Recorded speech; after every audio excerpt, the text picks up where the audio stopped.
Alalikabum. Alalikabum.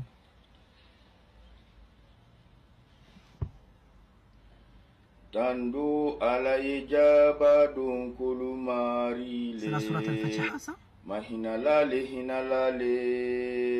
Saralilo mansale. Si j'ai bien compris, cette personne-là prie dans sa langue d'origine.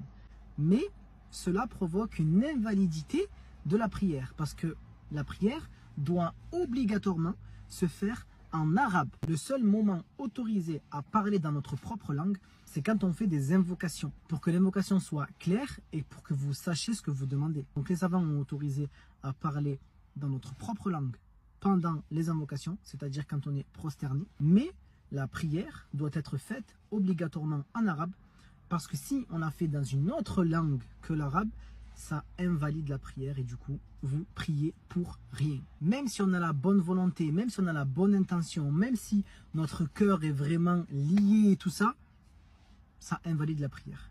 Parce que le Coran a été descendu en arabe et doit être récité pendant la prière en arabe, obligatoirement. C'est tout pour moi. Avez-vous vu ceux qui interdisent aux serviteurs d'Allah d'accomplir la salat, sous prétexte que ceux-ci l'accomplissent dans la langue de leur cœur, dans la langue qu'Allah leur a assignée? Sont-ils sur la bonne voie? Ordonnent-ils la piété? Ou sont-ils sur une voie traditionnelle et erronée, ayant érigé leurs savants en seigneurs en dehors d'Allah, les rendant associateurs et impies envers leur Créateur, faisant par leurs préceptes de tradition humaine barrage à la vocation universelle de l'islam? Ne démentent-ils pas? Ne tournent-ils pas le dos? Pensez-vous qu'Allah ne les voit pas? À cause d'eux, les gens se détournent du chemin d'Allah.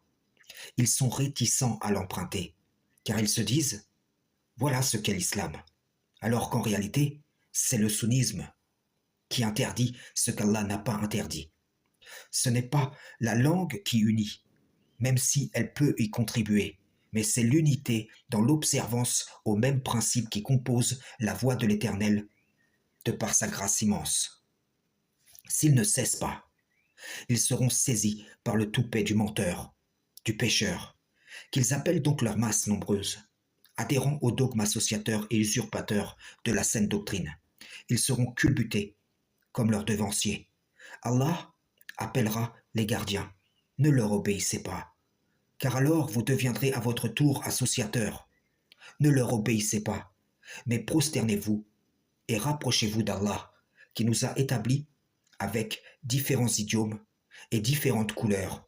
Tous les argiles sont issus d'un mâle et d'une femelle qui, en multipliant, ont donné des nations et des tribus pour qu'on s'entreconnaisse. La langue n'est pas un motif de validation ou d'invalidation.